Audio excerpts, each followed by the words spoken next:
Hi guys, আমি Moumita cheers and লাভের নতুন একটা ব্লগে তোমাদের অনেক অনেক স্বাগত। এখন বাজে রাত 11টা, আর রাত 11টার সময় আমি বিয়ের দিনের ব্লগের ইন্ট্রো বানাচ্ছি। তার কারণ হচ্ছে আমরা বাড়ি থেকে আসতে আমাদের একটু লেট হয়ে গেছে। দাদাদের যেহেতু লগ্ন যতদূর সম্ভব 5টা বা 5:30 থেকে শুরু হয়ে 6:45টার মধ্যে মানে লগ্নতে বসে যেতে হতো। তো দাদা 6:30 নাগাদ বসে গেছে, মানে 6টায় এখানে চলে এসেছে, 6:30 নাগাদ হয়তো বসে গেছে। আর আমরা বাড়ি থেকে বেরোনোর প্ল্যান করেছি 6:30টায়। আমি কিন্তু তাড়াহুড়ো, মানে যাতে তাড়াতাড়ি রেডি হতে পারি, তাই মনের মতন আমি রেডিও হইনি, মানে কোনো রকম রেডি হয়েছি, যেরকমভাবে রেডি হতে চেয়েছিলাম সেরকম রেডি হইনি। ঝটপট যা হয় সেরকম কোনো রকমভাবে আমি বেরিয়েছি। তাও আমরা 6:30 থেকে সেই 7:30, 7:45, 7:40 পর্যন্ত তো শুধু গাড়ির চেষ্টাই করে গেছি, তা তো হবেই। কতক্ষণ পর্যন্ত শুধু গাড়ির চেষ্টা করে গেছি। বুকিং নিচ্ছে, ক্যান্সেল করছে, বুকিং নিচ্ছে, ক্যান্সেল করছে। এখান থেকে আমাদের বাড়ি আসতে অতটা প্রবলেম হবে না, কিন্তু জানি না মানে ওই ওয়েডিং সিজনগুলোতে এরকম হয়। শাইনির বিয়ের সময় এরকম সেম প্রবলেম আমরা ফেস করেছিলাম, পৌঁছতে লেট হয়েছিল। এবার কিছু করার ছিল না, শাইনির বিয়ে অনেক লেটে ছিল, তাই বিয়েটা অনেকটা দেখতে পেয়েছিলাম। আর দাদার লগ্ন যেহেতু একদমই গধূলি লগ্ন, সেই কারণে বরমালা যখন হচ্ছে তখন আমরা ঢুকছি, মন খুব খারাপ হয়ে গেছিল, একটু কান্নাকাটিও করে ফেলেছিলাম, কারণ দাদা একটু রেগে গেছিল। তো সেই কারণে মানে আমার উপর রেগে যায়নি আর কি, রাজদীপের উপর রেগে গেছিল, তাই আমার একটু মন খারাপ হয়ে গেছিল। যাই হোক, একটা ফ্যামিলির মধ্যে বিয়ে তো সবাই চায় যে একটু তাড়াতাড়ি আসি, তো আমরা আসতে পারিনি। আর যেহেতু মাঝখানে এসেছি সেই কারণে আমার মনটাও খারাপ ছিল যে কোনো কিছুই দেখতে পেলাম না। তো একটা দাদা বলেছে যে বরমালার ভিডিও আছে, তো ওটা আমি তোমাদের সাথে একটু শেয়ার করে দেবো, আর রাতে ভাবে ইন্ট্রোটা বানিয়ে নিই। আর টুকটাক জিনিস মাঝের মধ্যেই শ্যুট আমি করেছি, তো চলো সেগুলো তোমাদের সাথে পরপর শেয়ার করি। আমরা হয়তো একদম বিয়েবাড়ির মুখেই ছিলাম, ততক্ষণে অলরেডি শুভদৃষ্টি হয়ে গেছে। আর আমরা একদম হলে পৌঁছানোর সময়ই কিন্তু মালাবদলটা শুরু হলো। আর আমি তো একপাশে মন খারাপ করে দাঁড়িয়ে আছি, আর এই ভিডিওটা কিন্তু রাজদীপই শ্যুট করেছে। তো আমাকে অনেকবার বলছিল ভিডিওটা তুই বানা বানা, তো আমি বানাইনি, সেই কারণে ও এসে ভিডিওটা বানিয়েছে। আর একপাশে দেখো, লক্ষ্য করলে দেখতে পাবে ডান দিকে সিমুই দাঁড়িয়ে আছে। সিমুই আমাকে দেখতে পেয়েই আমার কাছে চলে এসেছে, আর এসে আমাকে জিজ্ঞেস করছে তোমার কি হয়েছে, আর আমি তখনই কেঁদে ফেলেছি। রাজদীপ যে ভিডিও বানাতে গেছে সেটা আমি একদম দেখিনি। আমি ভাবছি যে রাজদীপ আমাকে কেন কিছু বলছে না, আমি যে দেরি করেছি সেটার জন্য ও আমাকে কিছু বলছে না, শুধু বলছে তুই ভিডিওটা বানা, ভিডিওটা বানা। আর আমি বানাইনি, ও আমার পাশ থেকে সরে গেছে, সেই কারণে আমার আরও কান্না পেয়ে গেছে যে আমি মন খারাপ করে দাঁড়িয়ে থাকা সত্ত্বেও রাজদীপ চলে গেল। কিন্তু ও যে ভিডিও বানাচ্ছে সেটা আমি একবারের জন্য দেখিনি, খেয়ালই করিনি। ও ভালো মতনই জানতো যে 5-10 মিনিটের মন খারাপ তো কিছুক্ষণ পরেই কেটে যাবে, কিন্তু ওই কিছুক্ষণের মন খারাপের জন্য যদি সন্তুদা দেবশ্রীদির বিয়ের কোনো ভিডিও না থাকতো, যে দিনটার জন্য আমরা এতদিন অপেক্ষা করেছি যে একসাথে ওদের বিয়ে দেখব, তাহলে আমি সারা জীবন মন খারাপ করতাম, সারা জীবন আফসোস করতাম। তো সেটা যাতে করতে না হয়, ঠিক সেই কারণেই কিন্তু রাজদীপ তখন আমার মন খারাপ না ভাঙিয়ে ভিডিও বানাতে ছুটেছিল, যাতে সেটা দেখে আমি পরে খুশি হই। আর বিয়ের দিনে যদি কোনো ভিডিও না থাকতো, তাহলে কিন্তু আইবুড়ো ভাত, গায়ে হলুদ, সমস্ত কিছুর ভিডিও শেয়ার করা একদম বৃথা হয়ে যেত, কোনো কিছুই শেয়ার করতে পারতাম না। তো সেটা কিন্তু আমার মাথায় না থাকলেও রাজদীপের মাথায় ছিল। লাইফে না অনেক রকম চাহিদা আছে, এখনো পর্যন্ত কিছু কিছু পেয়েছি, কিছু কিছু পাইনি।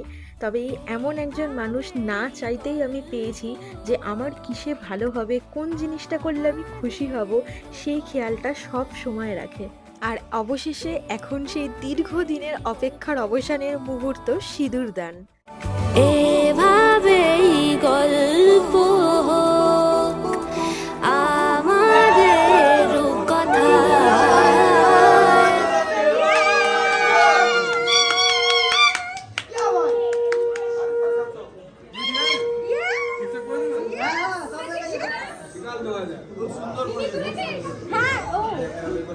ছবি তুলতে ভুলে গেছে আনন্দে।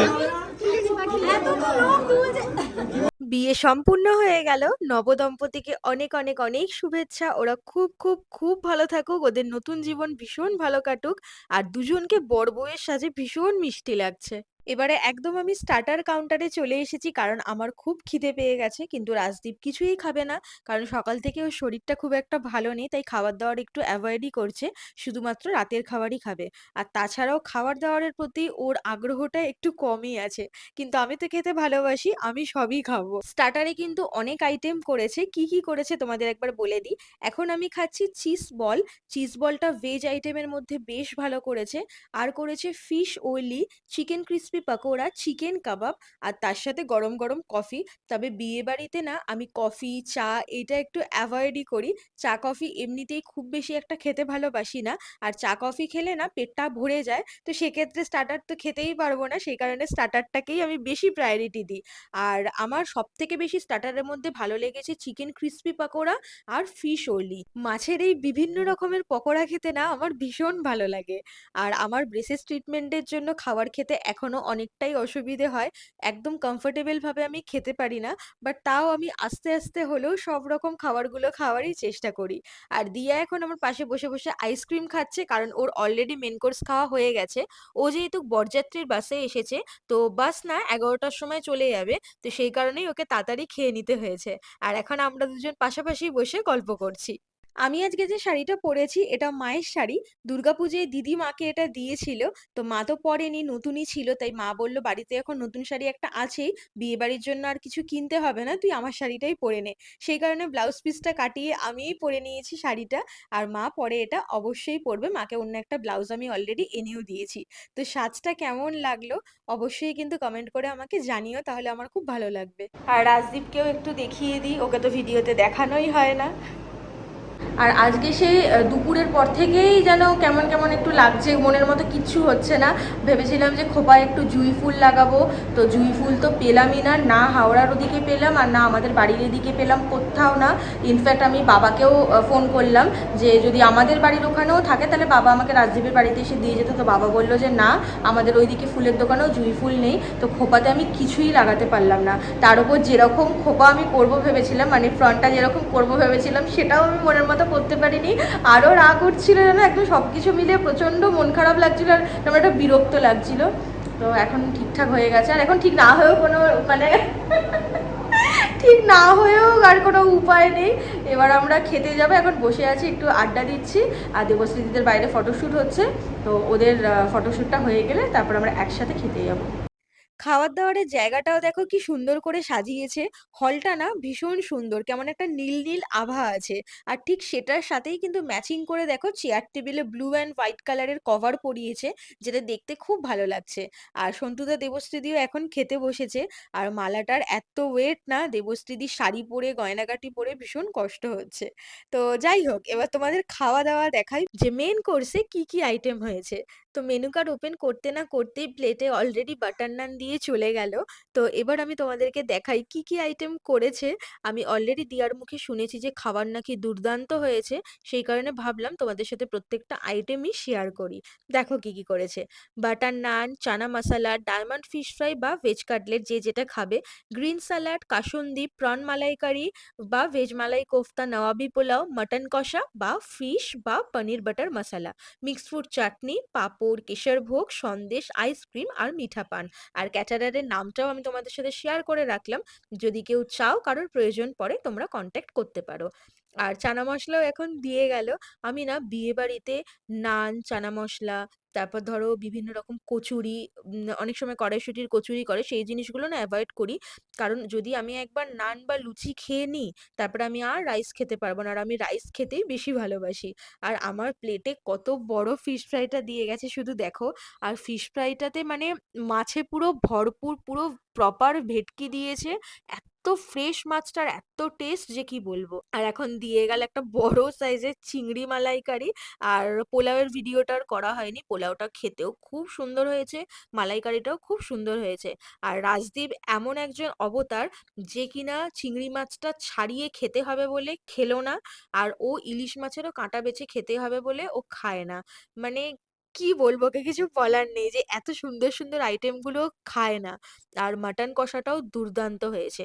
আর কেশর ভোগটা রাজদীপ আবার নিয়েছে, ও মিষ্টি খেতে ভালোবাসে না, অথচ কেশর ভোগটা নিয়েছে। আর কেশর ভোগটা অত্যাধিক মিষ্টি, সেই কারণে আমি কেশর ভোগ খাইনি, সন্দেশটা খেয়েছি, কারণ সন্দেশটা হালকা মিষ্টি। আর এখন দুই সখীতে মিলে আমরা আইসক্রিম খাচ্ছি আর এখন গল্প করছি। আর আমরা না আজকে সবাই দেবশ্রীদির বাড়িতেই থাকবো। দেবশ্রীদি ভাবছে যে রাজদীপ হয়তো দেবশ্রীদির ভুলভাল ফটো তুলছে আর সেগুলো তুলে ও স্টিকার বানাবে, কারণ রাজদীপের ফোনে অলরেডি আমাদের সবারই ভুলভাল স্টিকার বানানো আছে।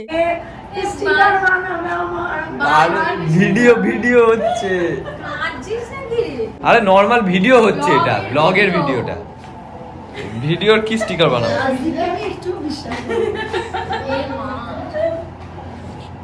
এই যে গাড়ি চলে এসেছে, এই গাড়িটা করেই এখন দেবশ্রীদির বাড়ি পৌঁছে যাব। আর আমি বা রাজদীপ কেউই আজকে রাতে পরার জন্য জামাকাপড় আনিনি। তো আজকে আমরা সবাই শিমুয়ের জামাকাপড়ই পরবো। আর পরের দিন সকালবেলায় সুমন আমাদেরকে বালিখাল অব্দি ছেড়ে দিচ্ছে। তারপর আমরা সেখান থেকে অটো করে বাড়ি যাব। ইনফ্যাক্ট রাজদীপও কালকে শিমুয়ের টি-শার্ট পরেছিল। তো চলো আজকের ভিডিওটা এখানেই এন্ড করছি। ভিডিওটা ভালো লেগে থাকলে ভিডিওটাকে অবশ্যই একটা লাইক করে দিও, কমেন্ট করে জানিও তোমাদের কেমন লাগলো। আর চ্যানেলটাকে সাবস্ক্রাইব করে পাশে থাকা বেল আইকনটা অবশ্যই হিট করে দিও, যাতে এরপর থেকে যাই ভিডিও আপলোড করব তোমাদের কাছে সেগুলোর নোটিফিকেশন ইজিলি পৌঁছে যাবে। তো চলো আবার তোমাদের সাথে দেখা হচ্ছে নেক্সট ভিডিওতে।